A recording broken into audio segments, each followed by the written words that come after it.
And we are live. What's up, YouTube? How's it going tonight? It is a Wednesday night, and I am live once again here on YouTube, which I'm starting to be more consistent with these, if you haven't noticed.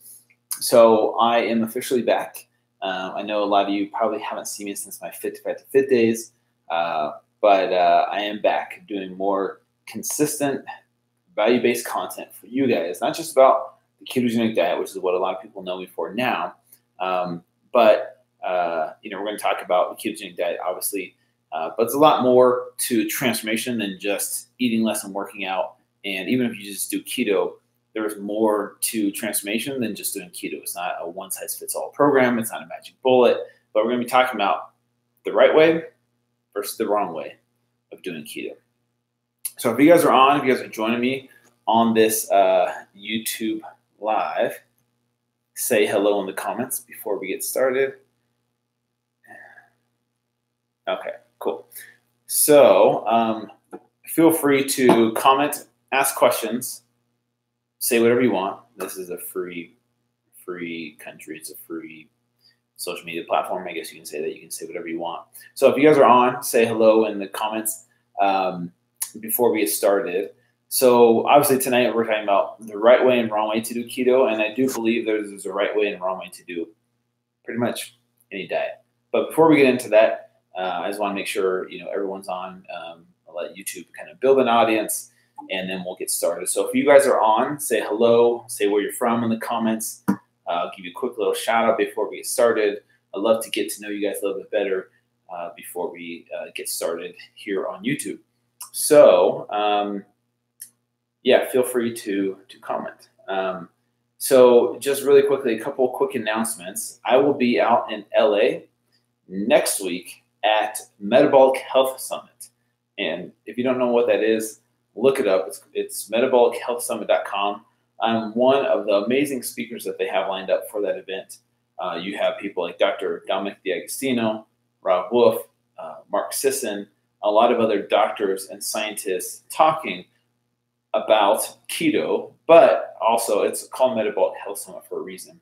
But they're having people from all different backgrounds get up and speak, and there'll be seminars, there'll be booths, there's a VIP dinner, book signing with all different types of authors and influencers.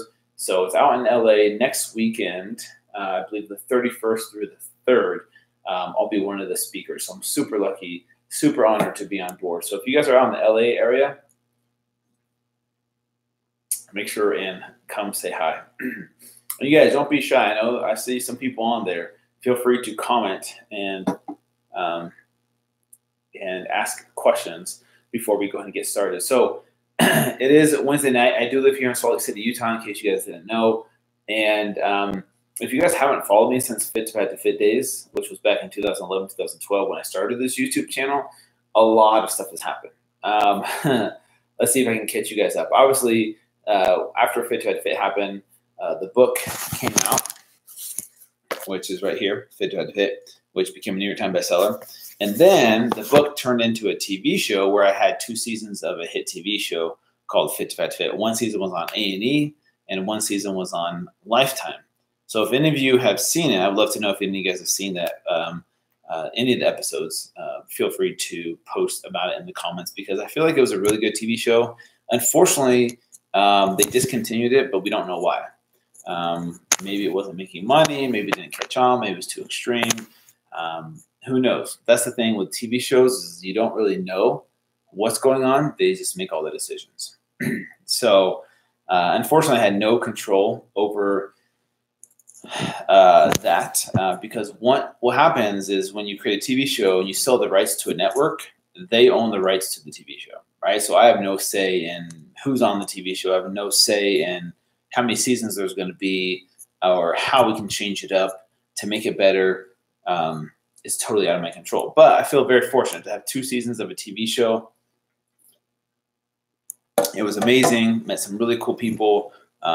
Basically, in a nutshell, the people on the TV show, I coached them through my Fit to Fat to Fit journey so that other trainers could learn what I learned, and that was empathy, more respect, and a better understanding of what people go through when they're overweight. And so it's a really humbling experience. And it was really cool to be able to be a part of that. Like I said, we had 2 seasons. I got divorced. That was a big deal. It was actually a good thing. It was a positive thing for both us, me and my ex-wife. Yeah, we were married for 10 years. We had 2 amazing daughters, and we still remain friends today. And then since then, I've gotten into the whole keto world. So what happened with keto is, I wasn't really doing keto back during my Fit to Fat to Fit days. I didn't really know about it. It wasn't really mainstream yet. And then when I heard Dr. Dom and Nick D'Agostino talk about the Tim Ferriss podcast, that's where I first heard about keto. I really considered doing it. That's kind of where it kind of exploded, because what happened was I eventually met Dr. Dom, and then I had the opportunity to go on the Dr. Oz show through him, which is a funny story. But I was on the Dr. Oz show and, explaining about the benefits of the ketogenic diet and how I do it. And then it exploded in popularity about that time. It just kind of, taken over, and it became super popular. And now celebrities and athletes and all kinds of people are doing the keto diet because it's so hot right now. And then since then, I've created my 60-day keto program. Now, here's the thing. My 60-day keto program, I created about 2 years ago. And it was a 60-day keto jumpstart program is what it was called. It was a very basic beginner's guide to how to do keto in 60 days. And it had 60 days of meal plans and recipes and workouts designed to help people find a way to do the keto diet the right way. And like I said, there's a right way and there's a wrong way. And just like there is with any eating protocol, any way of eating, WOE, some people abbreviate, but I'll kind of discuss that in a little bit. And so the 6-day keto program to this date has been downloaded over 300,000 times, which is amazing, you guys. Over 300,000 people's lives transformed by trying my 60-day keto jumpstart program, and feel super honored, super blessed, super happy that it's had that kind of impact. That's a lot of people that have downloaded the program. And so I feel really, really blessed and fortunate that that's happened. But kind of getting back to the right way versus wrong way of eating, which we can get into. And if you guys have questions about this, feel free to ask them anytime. So I've noticed this, as a trend back even when like paleo became popular or veganism.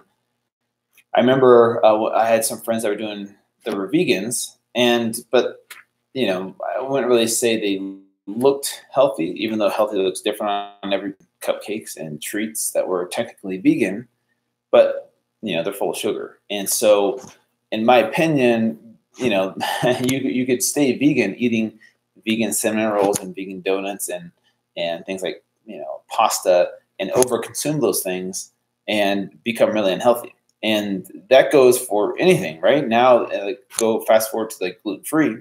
Gluten-free, I did a little experiment back in 2015 where I ate gluten-free foods, which were chips and cookies and crackers and breads and pastas and donuts and cookies. As long as it was gluten-free, I could eat it, but it was all these processed gluten-free foods, because when people hear the term gluten-free, they are more likely to eat it because they think it's healthier for them.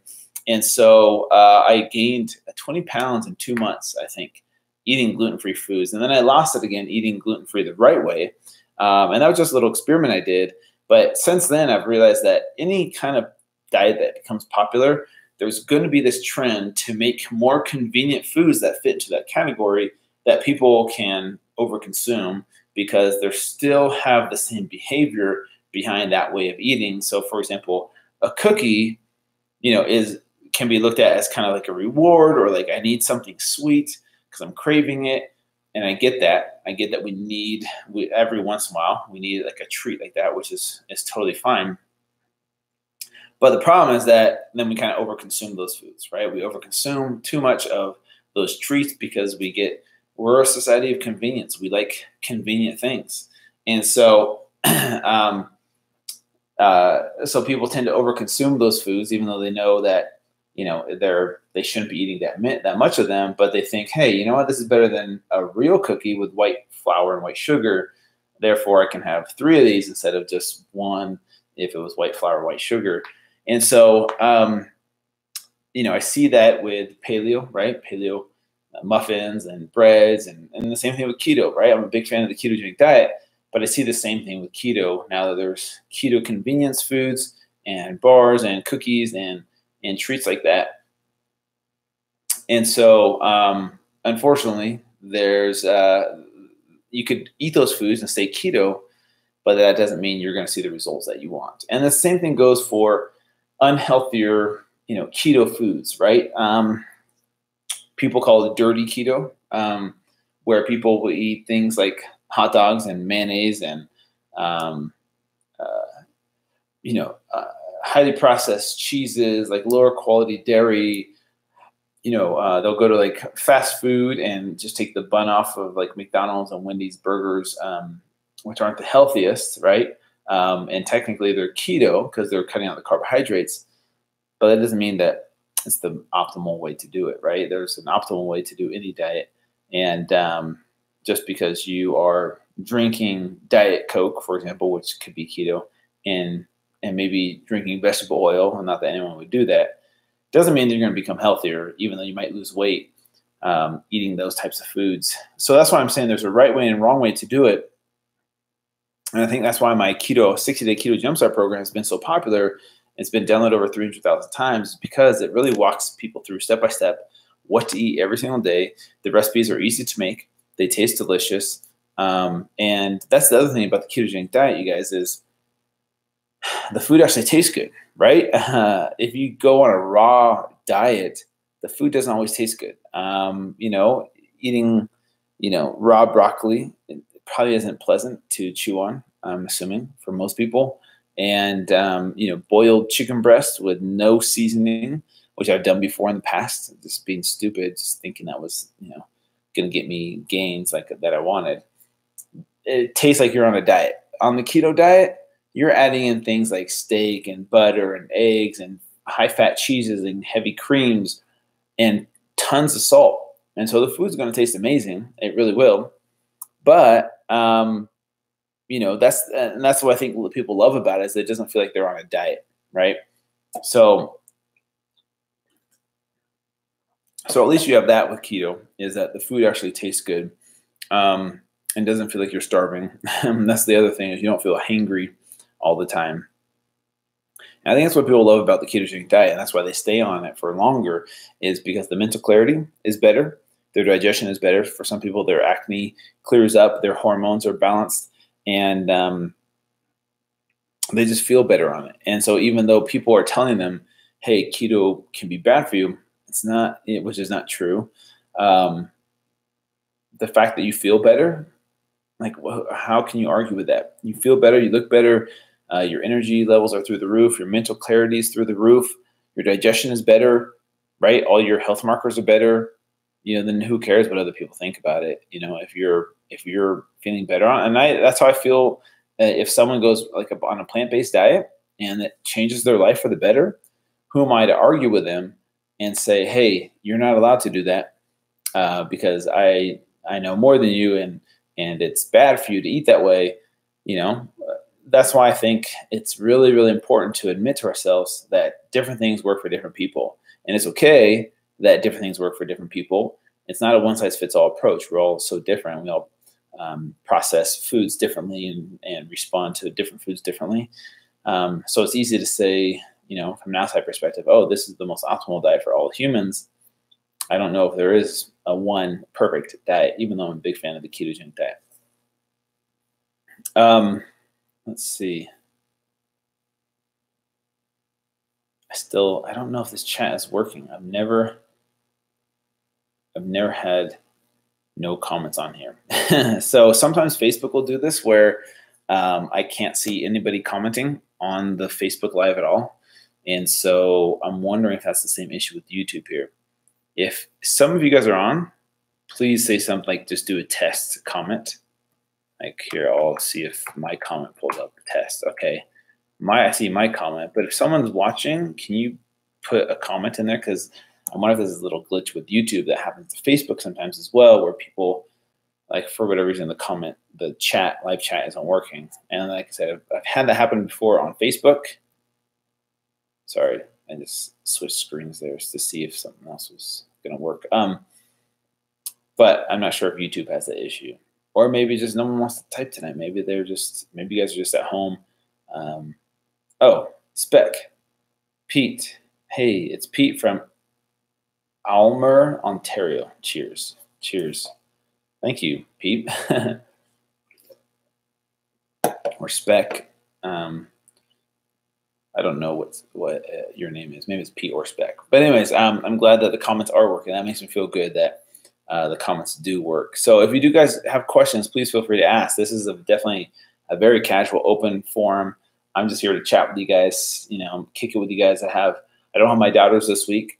So that's the thing is every other week I have my daughters, and this week I don't have them. So I have more time to do these types of YouTube lives and Facebook lives, which I'm definitely trying to stay more consistent with here in 2019. A lot of cool things coming up that I'm excited about. But I'm going to post the link to my keto program if you haven't done it yet. It's the most popular one. It's been downloaded over 300,000 times. I'm not even sure if that link is clickable, but it's super simple. Just keto.fit2fat2fit.com. And like I said, if you want to learn how to do keto the right way versus the wrong way, check out the 60-day Keto Jumpstart program. It's very basic. It's very simple, and it's very easy to follow, right? Like I said, the recipes taste amazing. They are easy to make, which is really important, because what I've learned throughout the years is you can have the best diet program in the world to help people out, but if the food doesn't taste good and the recipes are really complex, then people kind of get burned out and they want something convenient, which, we're a society of convenience, and we want convenient foods and convenient things. And so it's important to make sure that the recipes are convenient. And we've definitely done that with my 60-day Keto Jumpstart program, which I can't believe it's been downloaded over 300,000 times. That's like amazing. And I would love to hear your guys' transformation stories. We have so many transformation stories from people all over the world. I think that's what really inspires people is not so much, the program itself, but seeing other people thrive and be successful on a program. And usually it's someone that looks like someone else that wants to make a change. Like, oh, I look like that person's before picture. And that's what inspires that person to then click on the link and purchase the program. And that's what's remarkable, I think, about our keto program, is that we have so many amazing transformations. And that's really what fulfills me in doing what I do, is seeing people transform, not just physically, but also mentally and emotionally. You see their whole demeanor change and their whole mindset change about how they view themselves. And that's what real transformation is about, you guys. But anyways, really quickly, I do want to dive back into the right way versus the wrong way of doing keto. People talk a lot about clean keto versus lazy keto. Those are just terminologies that people use. I don't think those are the right terminologies, lazy versus clean keto. And when I say there's a right way versus wrong way to do it, that paints a picture of black and white, but it's really not that black and white, to be honest with you, because there are times where I have to do like a lazy keto, right, where I have to eat fast food, and I make it keto-ish, and it's not the healthiest thing for me, but there are times when I have to do that, you guys. And so I'm not perfect in it, but what I'm trying to say is, if you eat most of your food from real whole sources, right, and in non-processed foods, so you're not eating keto fat bombs and keto cookies and keto cakes all day long, and things like that, then I think you'll see even better success on the ketogenic diet. But I think if you eat too much of those highly processed foods, and even though they are keto, that's where you can get into trouble. That's where it's easy to overconsume, because the fat bombs taste really good. They taste delicious, you guys, and the cookies taste really good. And so it's really easy to overconsume those things. So I'm okay with them every once in a while. But that's where I think people get caught up, is they think, okay, I'm just going to eat butter, bacon, and cheese and keto cookies, and technically it's keto, so I can eat whatever I want, how much ever I want of it. And that's not always the case. So anyways, hopefully that is helpful with you guys getting started on the ketogenic diet. But I want to hear from you. If this was valuable to you, let me know in the comments. If you have struggles with your journey, whether you're doing keto or not, please leave them in the comments. I'll do my best to get back to you guys. We got some more people joining. If you guys are joining, say hi, say what's up, say hello in the comments, ask your questions. If there's any way I can help you on your journey, then please feel free to let me know. Jacob has a really good question. Jacob Madrid, thank you for joining, Jacob. Do you recommend a water fast to get into ketosis? This is a great question. I did a YouTube live about this the other day. The quickest way to get into ketosis is to fast, right? To stop eating food, and almost every human on earth would be in a state of ketosis within probably 24 to 48 hours. So definitely a water fast would be the quickest way to get into ketosis if you feel like that's what you want to do. Not eating food for some people sucks, and not everyone's going to want to do it that way. But that is a surefire way of getting into ketosis really, really quickly, is to do a water fast. There's all types of fasts. There's bone broth fast. There's fat fast. There's meat fast. There's all different types of protocols of how to do a fast. Just do it with water and just drink water only, and you'll be in ketosis pretty quickly. I promise you that. So hopefully that answers your question, Jacob. I've done all different types of fasts, and the best one that I felt the most optimal one on was a 4-day fast where I had water and salt only. I've done fasts where I've taken exogenous ketones and coffee. I've done fasts where I've done bone broth and powdered greens and exogenous ketones. And the one I felt the best on was a 4-day fast, doing just water and salt. Then a 7-day fast before, and then a 3-day fast, a 2-day fast, a 1-day fast. I'm a big fan of fasting, to be honest with you.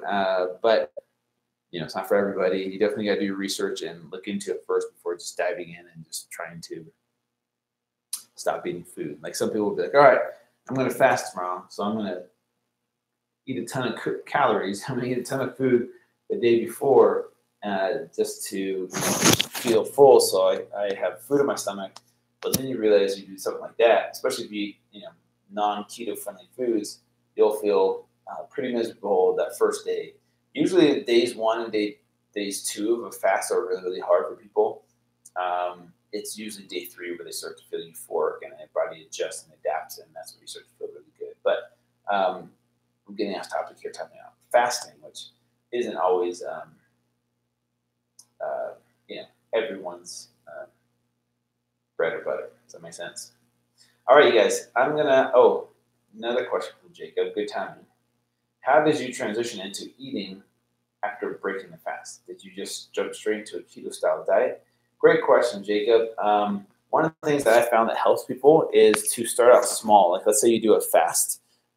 After breaking the fast, rather than eating a huge meal because you're probably starving, is to start out with really small portions, and maybe even start out with something like bone broth, like a half cup of bone broth warmed up, nice and warm. That could be a great way to get started. So you get some nutrients in first, you balance out your electrolytes, and then from there, I would eat a keto type of meal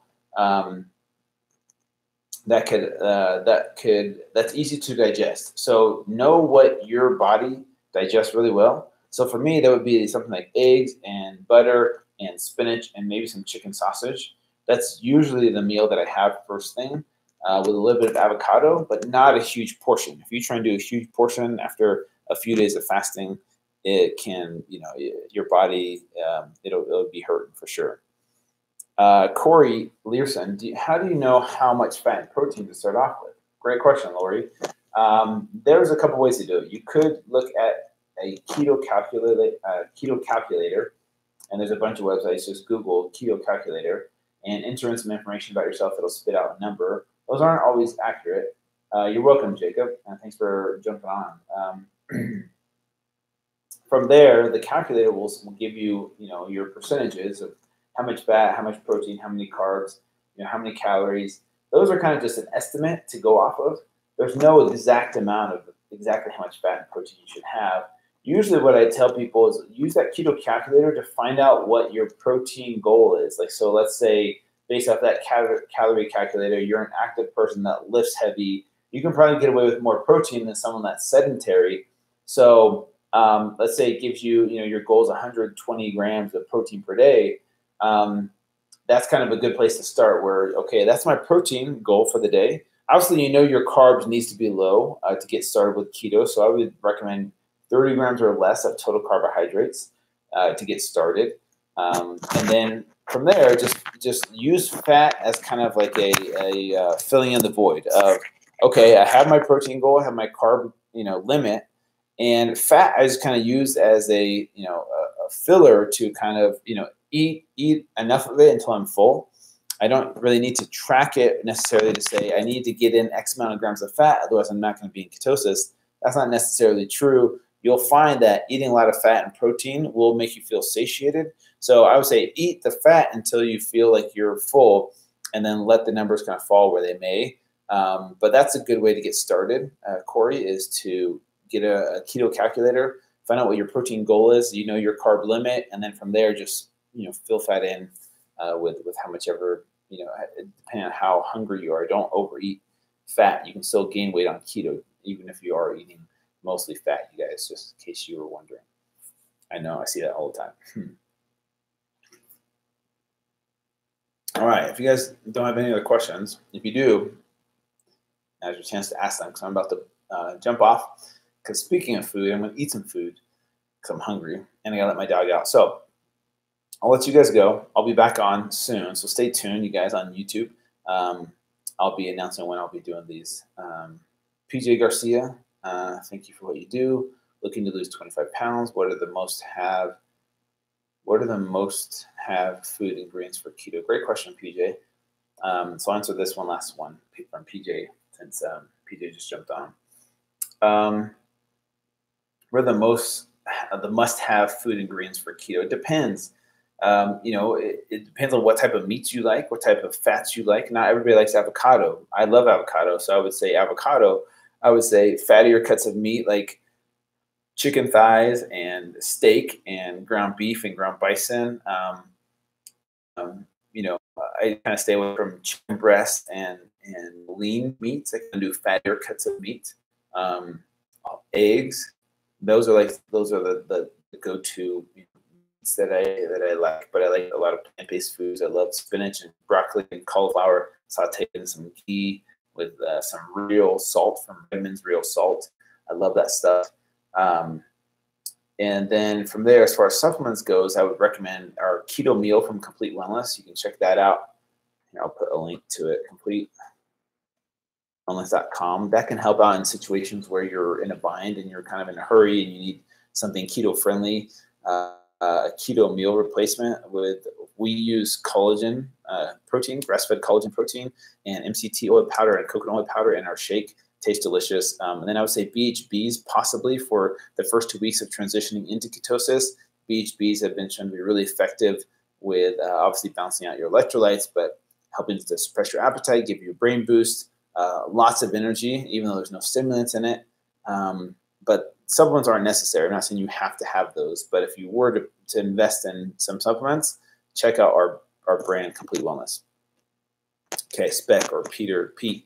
I've been doing daily 18-hour fast, but what I noticed is that a few hours before ending it, my eyes start sinking in, and I start looking really tired, kind of headachy too. I stay hydrated.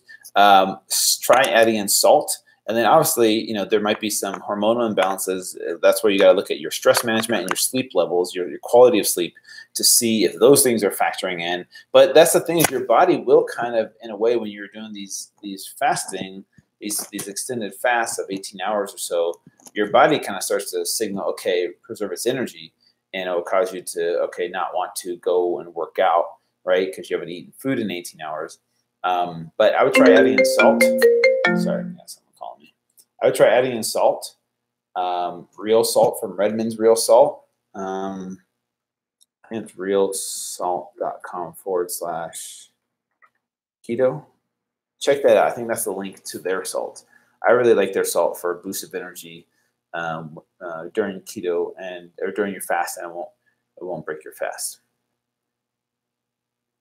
And that's probably a sign of, your headache is probably a sign of imbalance of electrolytes as well. But make sure you're getting in good quality sleep. Look into something like meditation to help, reduce blood pressure and to help with, hormones as well. Sleep will help out with that too, you guys.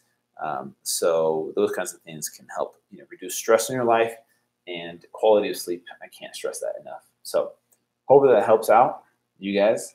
But I'll be back on with more of these YouTube lives, so stay tuned. Really appreciate you guys tuning in, asking your questions. I'm glad that live chat was working. I was worried that it wasn't working, but it looks like it's working. All right, you guys have a great Wednesday night. I'll be back on again soon. I got some traveling. I'll be in Fort Lauderdale, Florida coming up, and St. Louis, Missouri on Saturday. And I doubt any of you guys live there, but if you do, then I'll kind of keep you guys posted. So appreciate it. You guys keep moving forward. We'll talk soon, okay?